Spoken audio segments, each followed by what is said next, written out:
এবার আমাদের কথায় আসি যে আমরা কারে ভোট দিব, আমরা কারে ভোট দিতে পারি। এটার উত্তর তো একটু আগে দিলাম। আপনার যারে খুশি আপনি তারে ভোট দেন, এটা নিয়ে আমার কোনো কথা নাই। রাজনীতির জন্য এই মিম্বর থেকে ভোট চাওয়া আমি মনে করি নৈতিকভাবে এটা উচিত না। কথা বলেন ঠিক কিনা? আমি কোয়ালিফিকেশন বলতে পারি, আমি ইসলামী খেলাফত ব্যবস্থা বলতে পারি, আমি ভোটের মাসালা বলতে পারি, আপনি কারে ভোট দেন ওইটা কি বলার দায়িত্ব আমার নাকি? এমন কি আমার নিজের প্রতি আমার যে আস্থা, আমি আমার নিজের যতটুকু চিনি, আমি বুকে হাত দিয়ে বলতে পারি আমি তো এ পর্যন্ত কোনো ইসলামী দলের রাজনীতিও করি না। যদি আমি ইসলামী দলের রাজনীতি করতাম, মনে করেন এই আসন থেকে আমি কোনো একটা ইসলামী মার্কা নিয়ে দাঁড়াইতাম, আমার মনে হয় না যে আমি জুমার বয়ানে আমার ওই মার্কার পক্ষেও ভোট চাই। রাষ্ট্রের কোনো পদে ছিল না লোকটা, কোনো সচিব ছিল না, একদিনের জন্য এই রাষ্ট্রের মিনিস্টার হওয়া তো দূরের কথা, একজন ইউনিয়ন চেয়ারম্যানও ছিল না। ওই লোকটা যদি জনগণ মেনে নিলে প্রধান উপদেষ্টা থাকতে পারে দীর্ঘ ১.৫ বছর ব্যাপী, তাহলে এই দেশের 18 কোটি মুসলমান মেনে নিলেও এই দেশে খেলাফত ব্যবস্থা কায়েম করা, আল্লাহর জমিনে আল্লাহর আইন কায়েম করা সম্ভব। কথা বলেন ঠিক কিনা? গণতান্ত্রিক প্রক্রিয়ায় প্রার্থীর যোগ্যতা, প্রার্থীর সততা বাছাই করা ছাড়াই শুধুমাত্র ভোটের উপর নির্ভর করে একজন মানুষ ক্ষমতায় অধিষ্ঠ হইতে পারে। যার প্রমাণ হলো, মনে করেন এমন একজন এলাকার ব্যক্তি যে কমিটির সবার আত্মীয়, সে শুধু হাফেজ অথবা শুধু কারি সাহেব, কোন রকম নামাজ পড়াইতে পারে, কমিটির সবাই ভোট দিলে সেও খতিব হইতে পারে। এটার নাম গণতান্ত্রিক প্রক্রিয়া। ইসলাম বলে রাষ্ট্র পরিচালনার ক্ষেত্রে যোগ্য কে? ইসলাম বলে সবচাইতে বড় যোগ্য হচ্ছে যে রাষ্ট্র সম্পর্কে, রাষ্ট্র পরিচালনা সম্পর্কে এলেম বেশি জানে। 2 নম্বর হচ্ছে যে আল্লাহ তাআলাকে ভয় বেশি করে, অর্থাৎ তার নিজের মধ্যে আমল বেশি। 3 নম্বর হচ্ছে উদ্ভাবনী ক্ষমতা সম্পন্ন ব্যক্তি। উদ্ভাবনী ক্ষমতা সম্পন্ন ব্যক্তি মানে ১,৫০০ বছর আগে কোরআন একটা কথা বলছে, ১,৫০০ বছর আগে আল্লাহ রসুল একটা কথা বলছে। এখন একটা আধুনিক সমস্যা তৈরি হয়েছে, মোবাইল সংক্রান্ত একটা ঝামেলা রাষ্ট্রে হয়েছে, কম্পিউটার সম্পর্কে একটা ঝামেলা রাষ্ট্র হয়েছে। উনি ওনার উদ্ভাবনী এলেম দিয়া ওই সমাধান দিতে পারে কিনা ধরে নিতে হবে যে ইসলামী খলিফা হওয়ার অথবা ইসলামের দৃষ্টিতে ক্যান্ডিডেট হওয়ার উপযুক্ত। 4 নম্বর যোগ্যতা হচ্ছে মানুষকে কন্ট্রোল করার ক্যাপাসিটি তার আছে কিনা। এটা কিসের বলে কন্ট্রোল? অস্ত্রের বলে? ক্ষমতার বলে? না, বলে তার ব্যক্তিত্বটাই সে এমন জায়গায় নিয়ে গেছে যে মানুষ তারে কি করে মানে। এই 4 যোগ্যতা সম্পন্ন ব্যক্তি রাষ্ট্রের প্রধানমন্ত্রী হওয়ার জন্য, রাষ্ট্রের পার্লামেন্ট মেম্বার হওয়ার জন্য, মন্ত্রী হওয়ার জন্য ক্যান্ডিডেট হইতে পারে। কি হইতে পারে? তাহলে ভোট একটা পবিত্র আমানত, যদি আমি দেই তাহলে আমানত আমাকে রক্ষা করতে হবে। 3 নম্বর হচ্ছে ভোট মানে হচ্ছে উকিল নিযুক্ত করা। আমি আমার উকিল কাকে নিযুক্ত করবো এটা আমার একান্তই ব্যক্তিগত ব্যাপার। তবে এই সব কিছু যে করবেন আপনি, ওই যে খেলাফতের সাথে ইসলামের যে তফাৎ বলছি, ওইগুলো মৌলিকভাবে মাথায় রাখবেন। যে আব্রাহাম লিঙ্কনের একটা পয়েন্টে আমাদের বিরোধিতা পুরা, একটা পয়েন্টে পুরা মতামত, একটা পয়েন্টে আংশিক মতামত, আংশিক দ্বিমত, এগুলো কিন্তু ইমানের অংশ। এগুলো কিসের অংশ? ইমানের অংশ। এটাকে আপনার অবশ্যই মাথায় রাইখা তারপর আপনার ভোট দিতে হবে। আল্লাহ তাআলার দরবারে অসংখ্য অগণিত শুকরিয়া যে আল্লাহ তাআলা আমাদেরকে আল্লাহ তাআলার ঘর মসজিদে আসার বসার তৌফিক দান করেছেন, সুস্থতার নিয়ামত দান করেছেন। সকলে কালিমাত শুকর আদায় করে আলহামদুলিল্লাহ। কোরআনে কারীমের পরিচিত জায়গা থেকে একটু তেলাওয়াত করেছি এবং আরো 2 জায়গা থেকে আয়াতের অংশ বিশেষ পাঠ করেছি। আল্লাহ পাকের কাছে তৌফিক কামনা করি এগুলোকে সামনে রেখে কিছু কথা ইসলাম ও মুসলমানের উপকার হয়, সমাজের ফায়দা হয়, আমাদের নিজেদের ফায়দা হয়, এই উদ্দেশ্যে বলতে পারি, শুনতে পারি। সকলে বলি আমিন। আল্লাহ তাআলা মানুষকে সৃষ্টি করার সময়ই বলছেন, ইন্নী জাইলুন ফিল আরদি খলিফা, আমি জমিনে খলিফা নিযুক্ত করতে চাই। খলিফা মানে আমরা সমাজে কি বুঝি? গ্রাম অঞ্চলে আগে খলিফা মনে করতো দর্জিরে, কারে মনে করতো? আর কাজী মনে করে এখনো যে বিবাহ পড়ায়। বলে ব্রিটিশদের যত শয়তানি আছে এই শয়তানির মধ্যে এটা একটা শয়তানি যে খলিফার মতো দামি একটা শব্দরে দর্জির সাথে নিয়ে লাগায় দিছে, আর কাজী মানে হচ্ছে বিচারক, এটার মতো দামি একটা গুরুত্বপূর্ণ পদরে বিবাহ করার ব্যক্তির ম্যারেজ রেজিস্টারের মধ্যে নিয়ে লাগায় দিছে। ব্রিটিশদের যত সাংস্কৃতিক শয়তানি আছে, শব্দগত শয়তানি আছে, এর মধ্যে এই দুইটা শয়তানি। খলিফা কাকে বলে? মনে করেন আজকে এইখানে টিউনুর উপস্থিত থাকার কথা ছিল, কিন্তু টিউনু না আইসা উপজেলার একজন কৃষি অফিসার, একজন শিক্ষা অফিসার আসছে, আইসা বলছে যে ওনার প্রতিনিধি হিসেবে আমাকে পাঠানো হয়েছে। তাইলে খলিফার বাংলা কি? প্রতিনিধি। আর খলিফার কাজ, ওই প্রতিনিধি যেই কাজ করে তাকে বলে প্রতিনিধিত্ব। প্রতিনিধি আর প্রতিনিধিত্ব, এটার আরবিতে বলে খেলাফত ব্যবস্থা আর খলিফা। খেলাফত ব্যবস্থা আর খলিফা।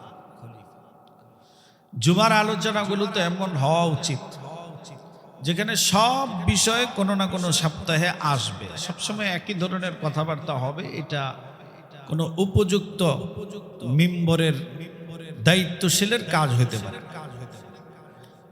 এবং শ্রোতাদেরও ইমেজাজ থাকা উচিত যে সব বিষয়ে আমাদের শরীয়তের সব দিক নিয়ে আলোচনা হওয়া উচিত। আল্লাহ তাআলা এই জমিনে তার বিধানগুলোকে চলমান রাখার জন্য দুনিয়ায় খলিফা পাঠাইছে। প্রশ্ন হলো যে আল্লাহ তাআলা তো নিজেও জমিনে মানুষের সামনে আইসা প্রকাশক, একেবারে সরাসরি খুল্লুম খোলা, তো আল্লাহ নিজেও বলতে পারতেন নামাজ পড়ো, রোজা রাখো, কিন্তু তা করলেন না কেন? বলে আল্লাহ তাআলা যদি সামনে চলে আসে তাহলে তো ওই ঈমান আর গ্রহণযোগ্য থাকে। যে কারণেই দেখবেন তওবা কবুল হয় কোন পর্যন্ত?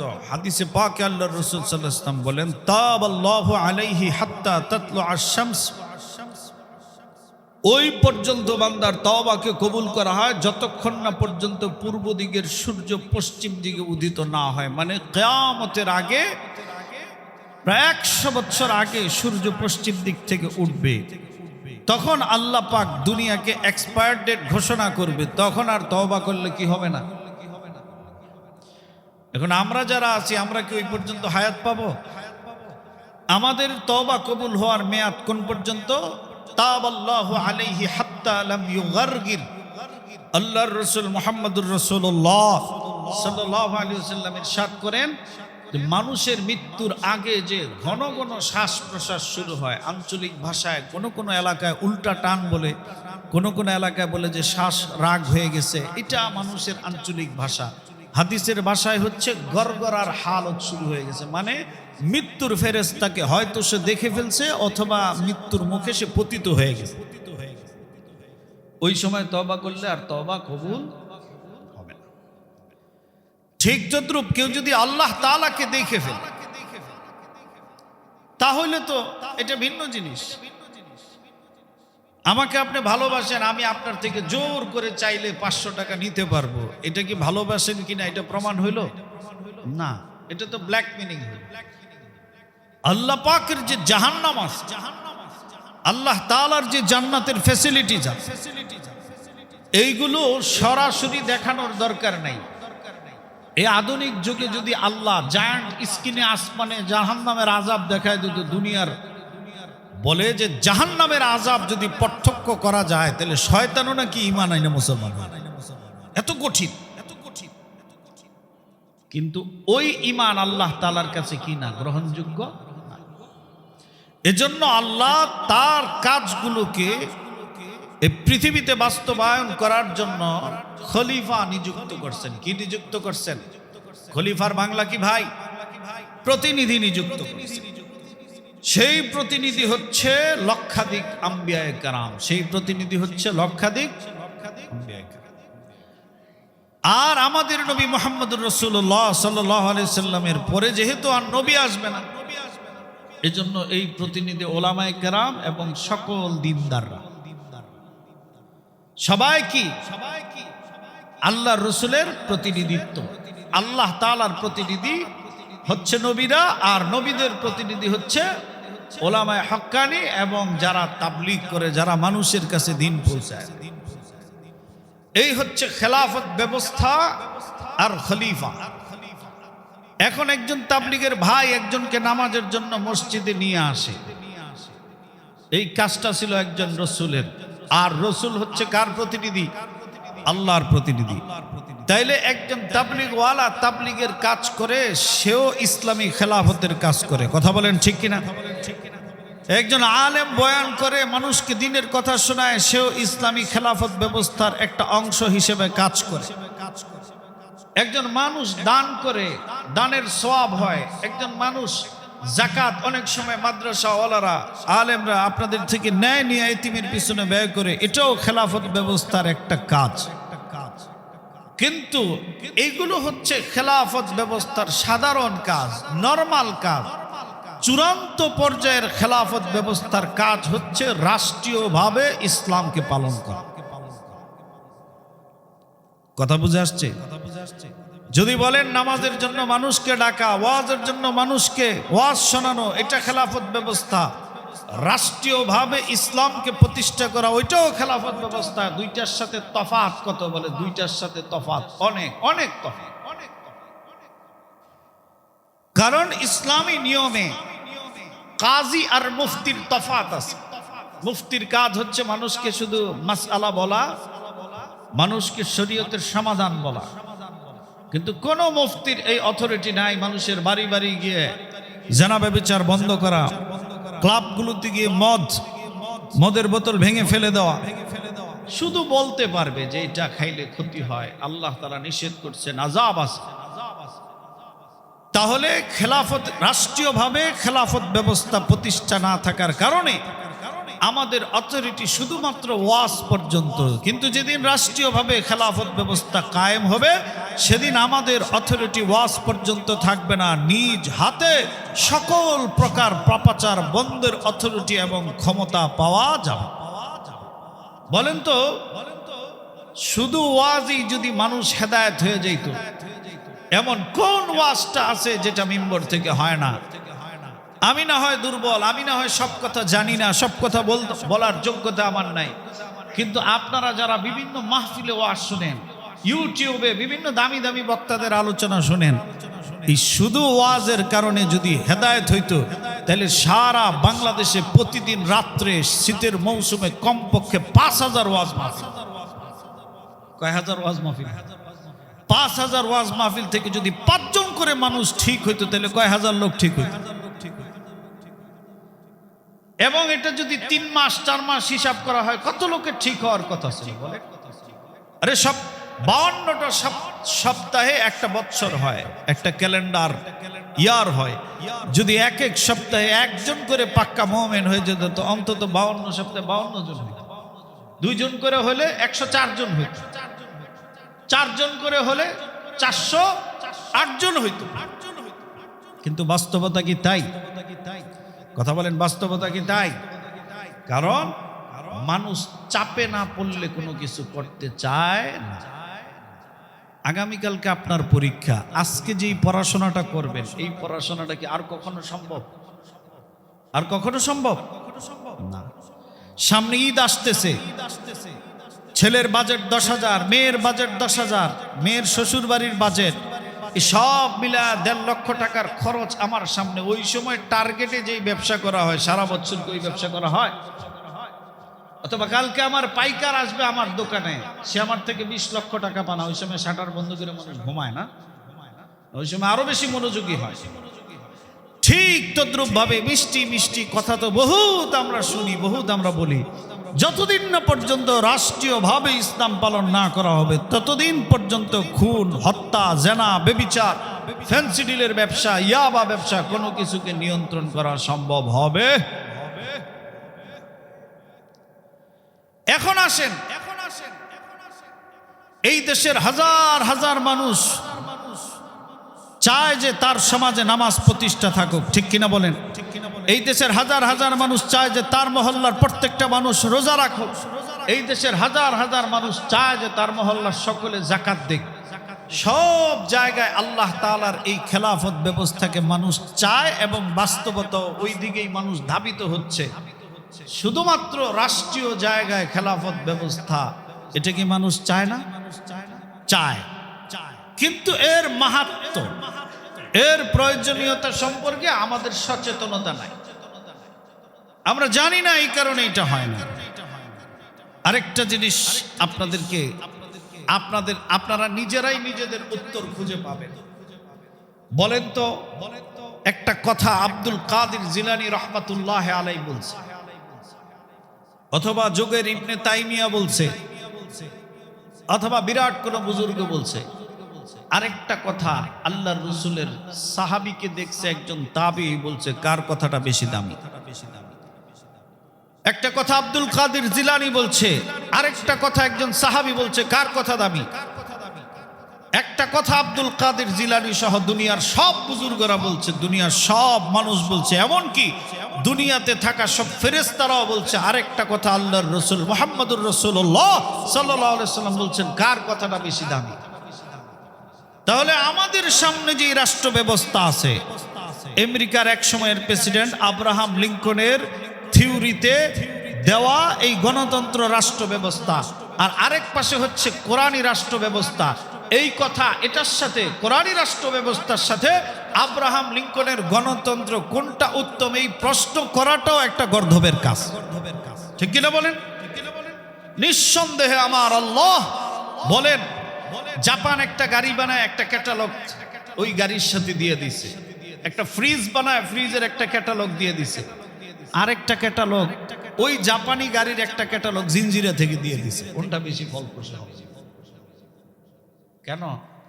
যারা বানাইছে তারা বুঝে যে এটার ক্যাটালগটা কিভাবে তৈরি করা উচিত, এটাকে কিভাবে ব্যবহার করা উচিত। আর যে জিঞ্জিরাতে দিছে সে কি এটা বুঝে? বুঝে না। ঠিক আমাদের আপনাদের সৃষ্টিকর্তা কে বলেন?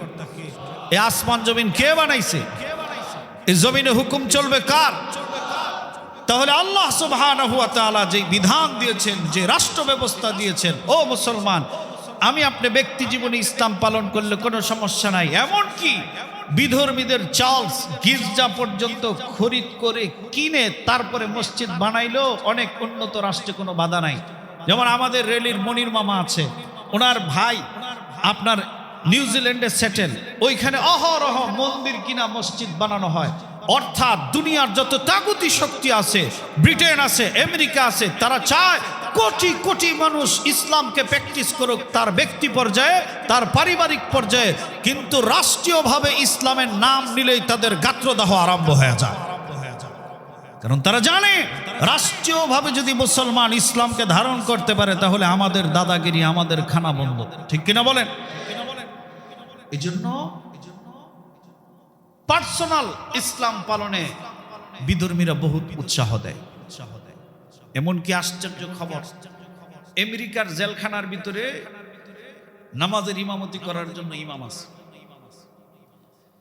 সেই ইমামকে বলে দেওয়া আছে যে যত টেরোরিস্ট আছে, যত সন্ত্রাস আছে, তাদেরকে তুমি ইসলামের দাওয়াত দাও। সুবহানাল্লাহ বলবেন।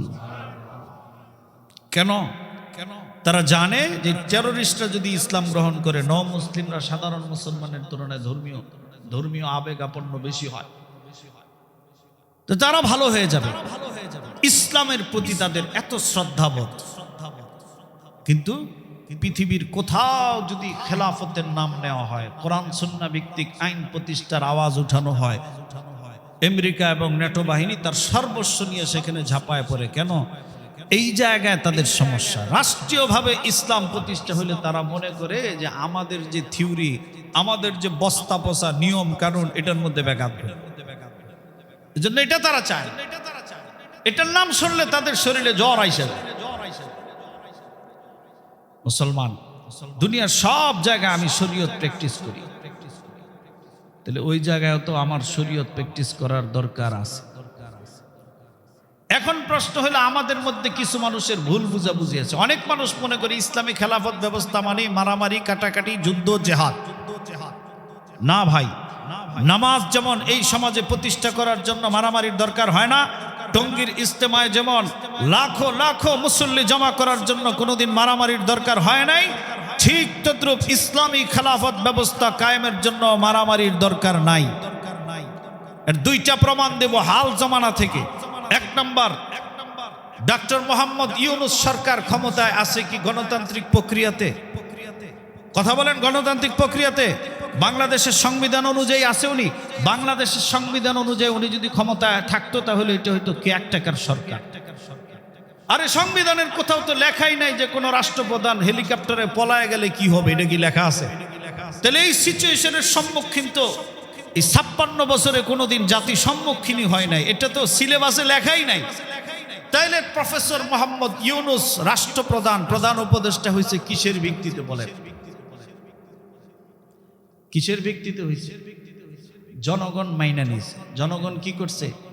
মাইনা নিছে। ও মুসলমান, রাষ্ট্রের কোনো পদে ছিল না লোকটা, কোনো সচিব ছিল না।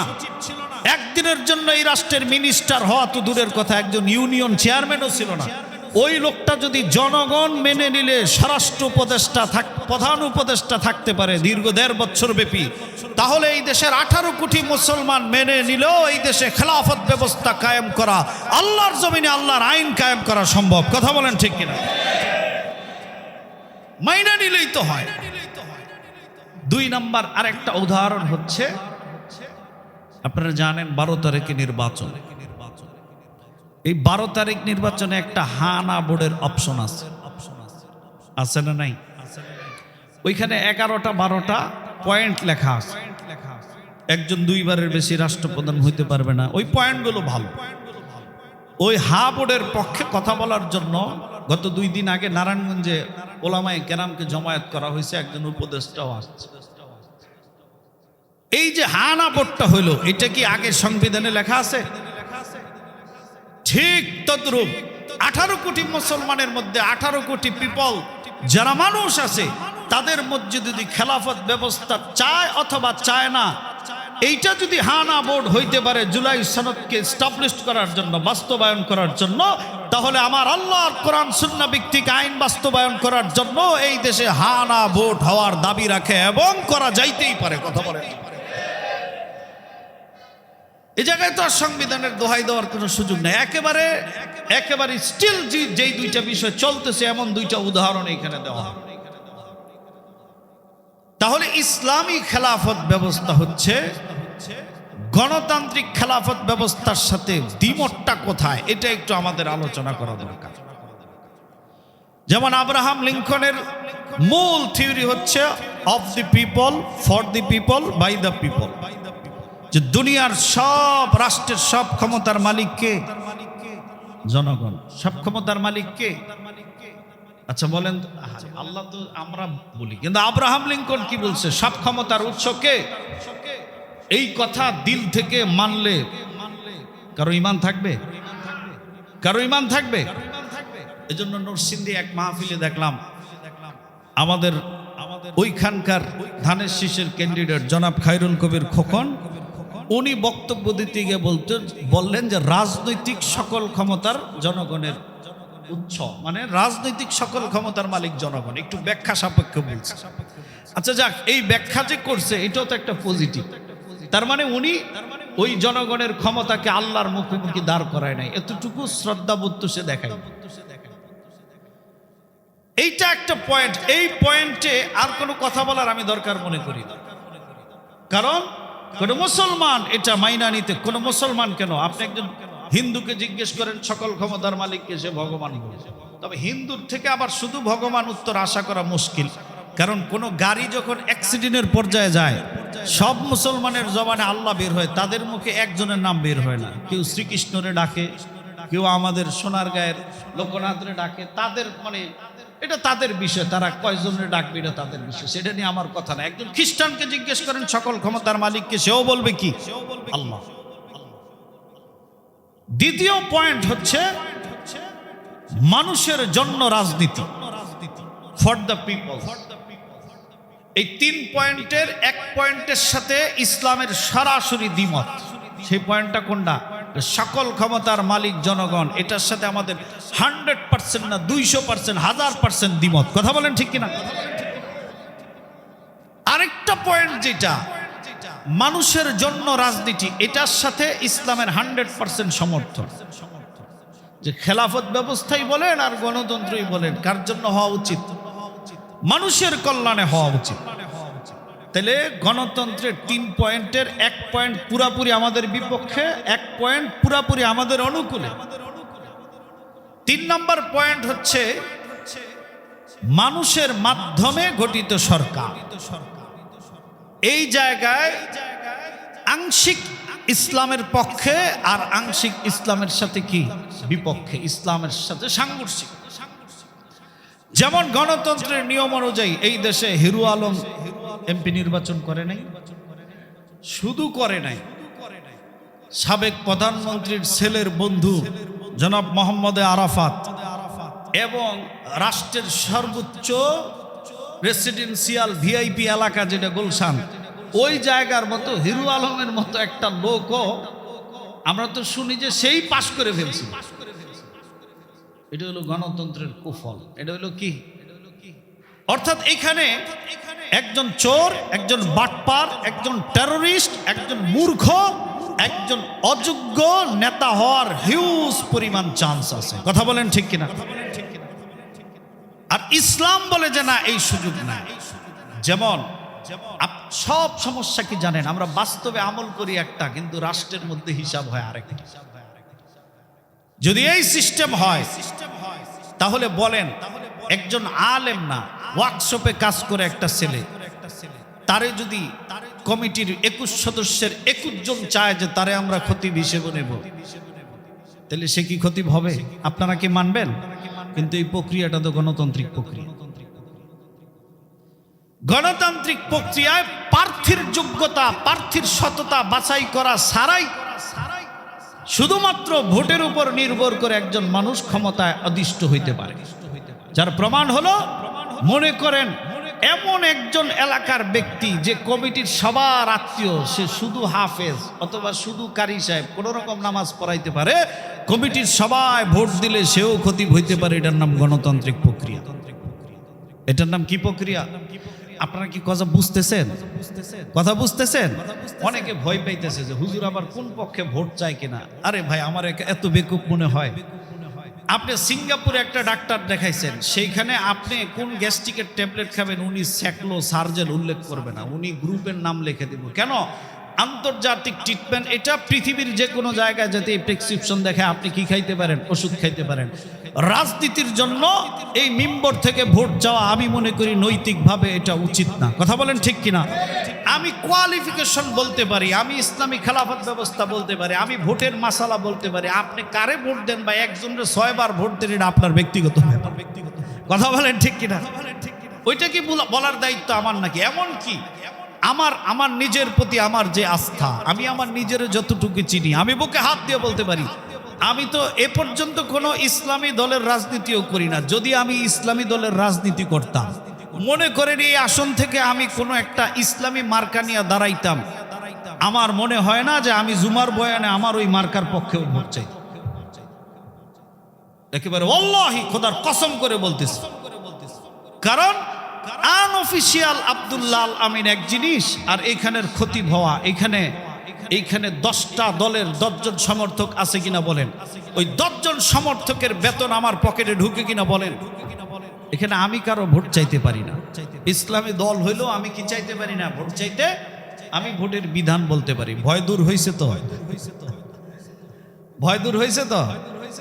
তাহলে কোন কথা বলতেছিলাম? যে একজন খতিবকে যদি শুধু ভোটের মাধ্যমে নির্বাচন করা হয়, তাইলে অযোগ্য লোক খতিব হওয়ার সম্ভাবনা আছে না নাই? আমাদের সারা বাংলাদেশের মসজিদে কি শুধুমাত্র কমিটির পছন্দের উপর নির্ভর করে খতিব নেওয়া হয়, নাকি একটা কোয়ালিফিকেশন লেখা থাকে? হাফেজ হইতে হবে, মাওলানা মুফতি হইতে হবে, সুললিত কণ্ঠের অধিকারী হইতে হবে, বিবাহিত হইতে হবে, উচ্চ বংশীয় হইতে হবে, সব লেখা নিচে লেখে বেতন আলোচনা সাপেক্ষ। বেতন কি সাপেক্ষ? এটা লেখার আর সৎসাহস হয় না। আবার খোঁজ দিলে দেখা যায় 12,000 টাকা বেতন দিব, কিন্তু যে কোয়ালিফিকেশন চাইছে এই কোয়ালিফিকেশন অর্জন করতে ওই হুজুরের মা বাবার 16 বছর হাজার হাজার টাকা খরচ করতে হবে। কথা বলেন ঠিক কিনা? এটাই তো বাস্তবতা। তাহলে ওইখানে কি গণতান্ত্রিক প্রক্রিয়ায় খতিব নেওয়া হয় না? ইসলাম বলে যে একজন প্রার্থীর যোগ্যতা আগে যাচাই হবে। সেটার সিস্টেম কি বলে? একাধিক ইমামতির সর্বাধিক যোগ্য ব্যক্তিকে, যার কেরাত সুন্দর, যে নামাজের মাসআলা ভালো জানে, যে আলেম ভালো, এমনকি যার বংশ ভালো, যে দেখতে সুন্দর, এরকম একাধিক লোক যদি জমায়েত হয়ে যায় তখন হবে ভোটাভুটি। তখন হবে কি? যেমন আমাদের সানি ইমাম নিতে গেলে যদি 3 জন সমান নাম্বার পাইল তখন কি হবে? তখন হবে ভোটাভুটি। তাহলে আপনি বলেন তো, গণতান্ত্রিক প্রক্রিয়ায় যোগ্য লোক বেশি উঠে আসার সম্ভাবনা আছে নাকি ইসলামী পদ্ধতিতে যোগ্য লোক বেশি আসার সম্ভাবনা আছে? ইসলাম বলে রাষ্ট্র পরিচালনার ক্ষেত্রে যোগ্য কে?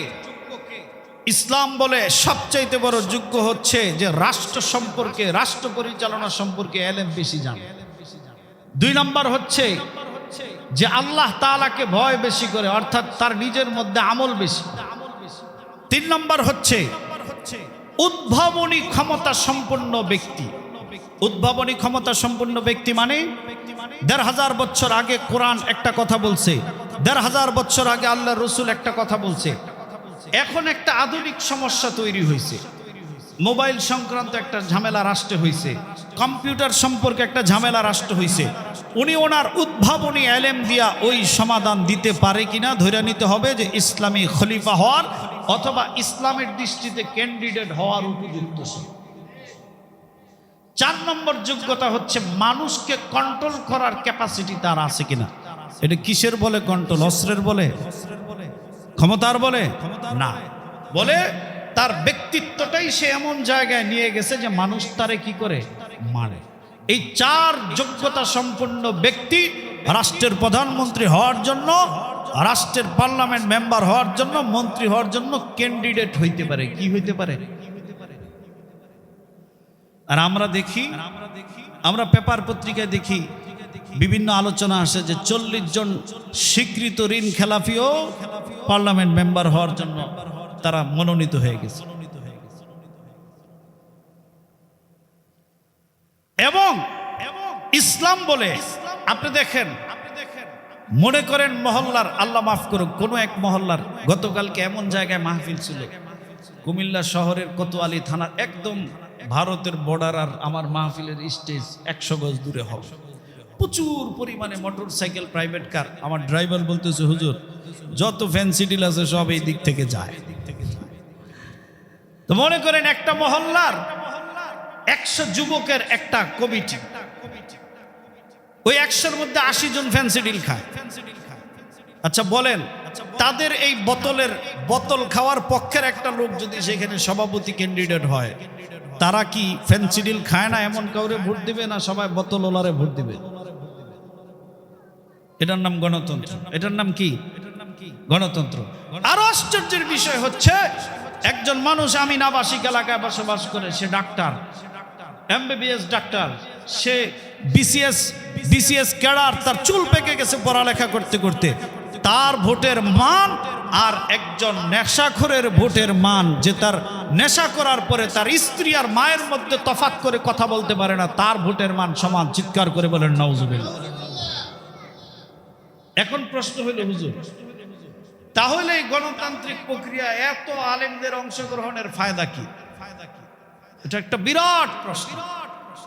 বলে গণতান্ত্রিক প্রক্রিয়ার মধ্য দিয়া ইসলামী কিছু কিছু বিষয়কে অন্তর্ভুক্তি করা সম্ভব। যেমন ইসলাম বলে যে ইসলামিক কনসেপ্ট, ইসলামী খেলাফত ব্যবস্থার বা ভোট ব্যবস্থার একটা কনসেপ্ট এটা হইতে পারে যে রাষ্ট্রের সকলের NID কার্ড থাকবে, কিন্তু সকলে রাষ্ট্রের ভোটার হবে না, ভোটার ID কার্ড থাকবে আলাদা। যেমন 4টা যোগ্যতার বলে একজন ক্যান্ডিডেট হইতে পারে, ঠিক মনে করেন এরকম 2টা যোগ্যতা দেওয়া হইতে পারে যে ইসলাম কার দ্বারা, কারে ভোট দিলে ইসলামের লাভ ক্ষতি হইতে পারে, রাষ্ট্রের লাভ ক্ষতি হইতে পারে, এতটুকু বুঝ, এতটুকু মেধা যার আছে সে ভোটাধিকার পাবে, সে রাষ্ট্রের একজন ভোটার হবে। এটা হইতে পারে যে একটা ইসলামী খেলাফত ব্যবস্থা। না হলে আপনি দেখেন, আপনারা তো শহরে থাকেন, প্রত্যেকের 2 তলা 3 তলা বাড়ি, অথবা এই মহল্লায় যারা বাসা ভাড়া নিয়ে থাকে তারাও কোনো না কোনো সম্মানজনক ব্যবসা চাকরি আছে, নাইলে তো আর শহরে এত টাকা বাসা ভাড়া দিয়ে থাকার কথা না। এই মানুষগুলো তো 1000 টাকা খেয়ে 5000 টাকা দিয়া এই মানুষগুলোর থেকে, অন্তত এই এলাকা থেকে ভোট চাওয়ার কোনো সিস্টেম আমি মনে করি হওয়ার কথা। কিন্তু প্রত্যন্ত গ্রাম অঞ্চলে এমনও জায়গা আছে, ঘন ঘন কয়েক কাপ চা খাওয়াইলে হ্যাঁ একদিনে 2 জায়গায় ভোট দেওয়ার স্বীকারোক্তি দিয়ে দেয়। আছে না নাই বলে? ইসলাম বলে, ইসলামী কনসেপ্ট হলো এই যে ভোটারটাকে হবে, এটার জন্য আলাদা কার্ড থাকবে। যেমন উদাহরণস্বরূপ এখানে মসজিদ কমিটির নির্বাচন হয়েছে, সবাইকে ভোট দিতে পারছে না, শুধু বাড়িওয়ালারা দিতে পারছে। এইটা হলো একটা সিস্টেম। তো রাষ্ট্রের সবাই এনআইডি কার্ড থাকবে, সবার পাসপোর্ট করতে লাগে, তার বাচ্চা স্কুলে ভর্তি করতে লাগবে, আরো কাজে লাগবে। কিন্তু ভোটাধিকার পাবে শুধুমাত্র ওই সমস্ত ব্যক্তিরা যারা একজন প্রার্থী নির্বাচনের মতো যোগ্যতা আছে। সময় কম। এবার আমাদের কথায় আসি যে আমরা কারে ভোট দিব, আমরা কারে ভোট দিতে পারি। এটার উত্তর তো একটু আগে দিলাম। আপনার যারে খুশি আপনি তারে ভোট দেন, এটা নিয়ে আমার কোনো কথা নাই। কারণ ওই যে একজন খতিব সবার, সে কোনো পক্ষে, কোনো দলের পক্ষে, ব্যক্তির পক্ষে তার কথা বলা নৈতিকভাবে উচিত না। ওয়ামরুহুম শুরা বাইনাহুম, কোরআনে কারীমের একটু অংশ এই আয়াতের তাফসিরে জগতের বড় একজন মুফাসসির মুফতি শফি রহমাতুল্লাহ আলাইহি তাফসিরে মারিফুল কোরআনে লেখছেন, 3টা জিনিসটির সমন্বয়কে ভোট বলে। কয়টা জিনিসের সমন্বয়কে ভাই? 1 নাম্বার হচ্ছে আব্দুল্লাহ, একজন প্রার্থী। কি একজন প্রার্থী? আব্দুল্লাহ। আমি আব্দুল্লাহকে ভোট দিলাম মানে আমি এই কথার সাক্ষী দিলাম যে আব্দুল্লাহ তার নির্বাচনী হলফনামায় যা যা লিখছে সব কিছু সঠিক। কথা বুঝেন নাই?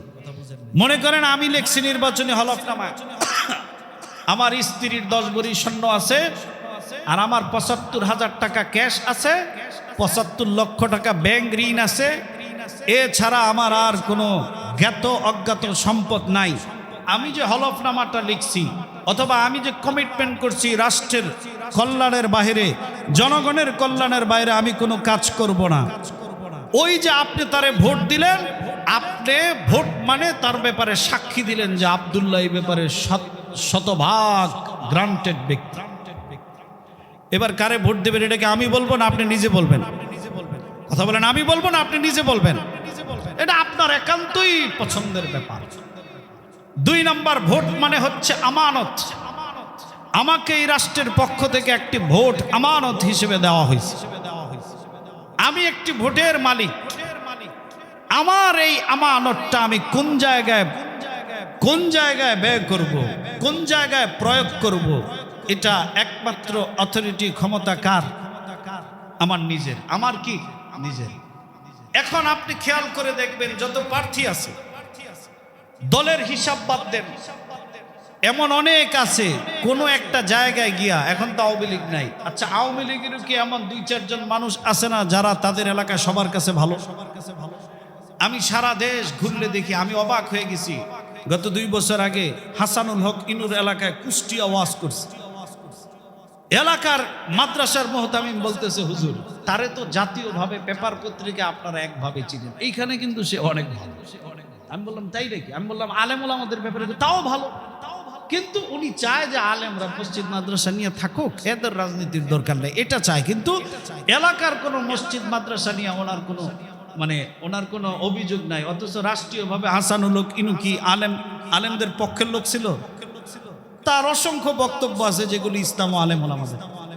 তাহলে কোনো মার্কা কোনো বিষয় না। এমন হইতে পারে এক জায়গায় গিয়ে এক মার্কার লোক ওই এলাকায় খুব অনেস্ট, খুব ভালো, আবার ভালো একটা দল, মনে করেন ইসলামী কোনো দলের নেতা, ওই মনে করেন এক এলাকায় তার রেকর্ড খুব খারাপ, ব্যক্তিগতভাবে সে খারাপ। এটা হইতে পারে কিনা?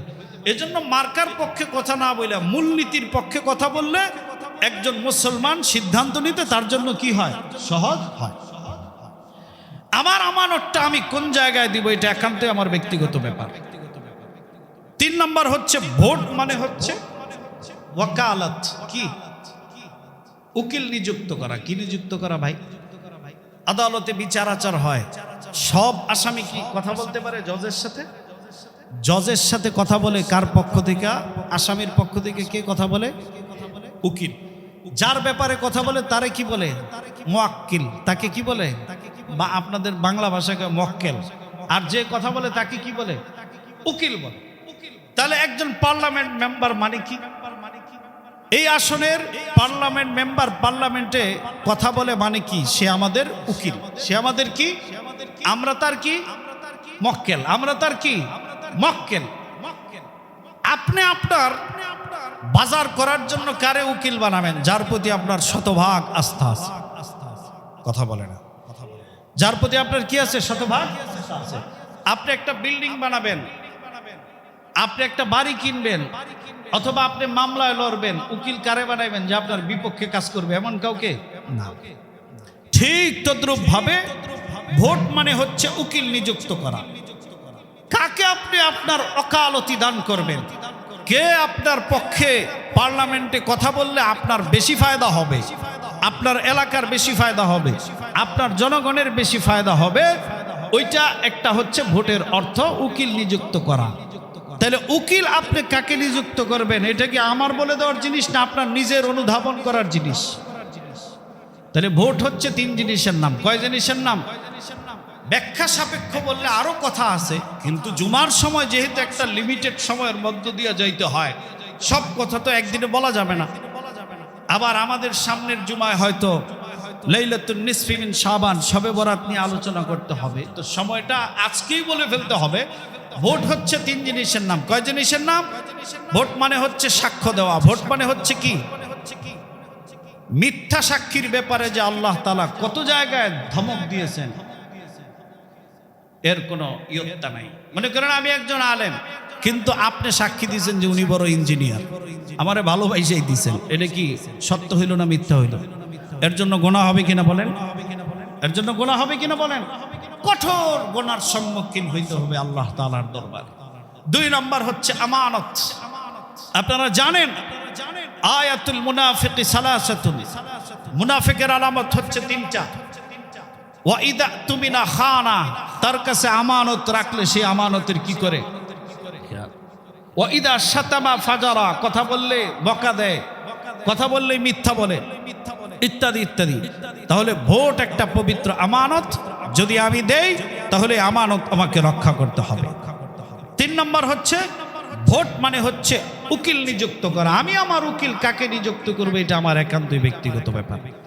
তবে এই সব কিছু যে করবেন আপনি, ওই যে খেলাফতের সাথে ইসলামের যে তফাৎ বলছি, ওইগুলো মৌলিকভাবে মাথায় রাখবেন। যে আব্রাহাম লিঙ্কনের একটা পয়েন্টে আমাদের বিরোধিতা পুরা, একটা পয়েন্টে পুরা মতামত, একটা পয়েন্টে আংশিক মতামত, আংশিক দ্বিমত, এগুলো কিন্তু ইমানের অংশ। এগুলো কিসের অংশ? ইমানের অংশ। এটাকে আপনার অবশ্যই মাথায় রাইখা তারপর আপনার ভোট দিতে হবে। হ্যাঁ, কেউ যদি ভোট না দেয় তাহলে কি তার কোনো গুনাহ হবে? বলে এটা হচ্ছে অবস্থার উপর নির্ভর। আপনি ভোট না দিলে যদি এলাকার কোনো জলদস্যু পাশ করে ফেলে, তাহলে কেমন যেন আপনার ভোট না দেওয়াটা এক ধরনের আপনার নিজের কাছে খারাপ লাগে। ধরেন একজন মানুষ এক পরিবারের 5 জন ভোট দেয় নাই, কিন্তু পরে শুনছে যে একজন ভালো লোক 4টা ভোটের ব্যবধানে ফেল করছে, তখন খারাপ লাগবে কিনা? ওই হিসাবে কিন্তু শরীয়তের দৃষ্টিভঙ্গি কেউ ভোট না দিলে কোনো অসুবিধা নাই। আর হা না ভোটের ব্যাপারে রাষ্ট্রের পক্ষ থেকে বলা হয়েছে যে হা ভোট দিতে, বর্তমান যারা রাষ্ট্র চালায়, তো রাষ্ট্রের পক্ষ থেকে বললেই আপনি দিতে বাধ্য না, বললেই আপনি কি না দিতে বাধ্য না।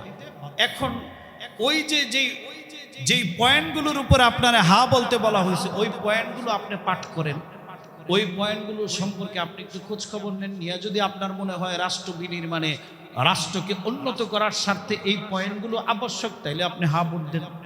মন চাইলে আপনি না ভোট দেন, এতে কোনো কি নাই, অসুবিধা নাই। আশা করি ব্যালেন্স রক্ষা করে আমার সাধ্য মতো। এখন বলেন আমার যতটুকু সাধ্য আছে আমি কি আর পারবো? বাইতুল মোকাররমের খতিব সাহেবের মতো এত উন্নত করে কথা বলতে? বাইতুল মোকাররম কেন, নারায়ণগঞ্জেরই আরো বড় কোনো আলেমের মতো কি আমি কথা বলতে পারবো? আমার সাধ্য অনুযায়ী চেষ্টা করছি সঠিকভাবে নিরপেক্ষ জায়গা থেকে ইসলামী গণতন্ত্র, ইসলামী খেলাফত ব্যবস্থা, প্রচলিত গণতন্ত্রের তফাৎ বোঝানোর জন্য, ভোটের বিধান বোঝানোর জন্য, ভোটের মাসালা বোঝানোর জন্য। এর ভিতরে যদি কোনো ভুল ভ্রান্তি হয় আল্লাহ তাআলা আমাদেরকে সকলকে ক্ষমা করেন, এই কথাগুলোর থেকে সঠিক কথাকে উপলব্ধি করার তৌফিক দান করেন। ওয়া আখির দাওয়ানা আলহামদুলিল্লাহি রাব্বিল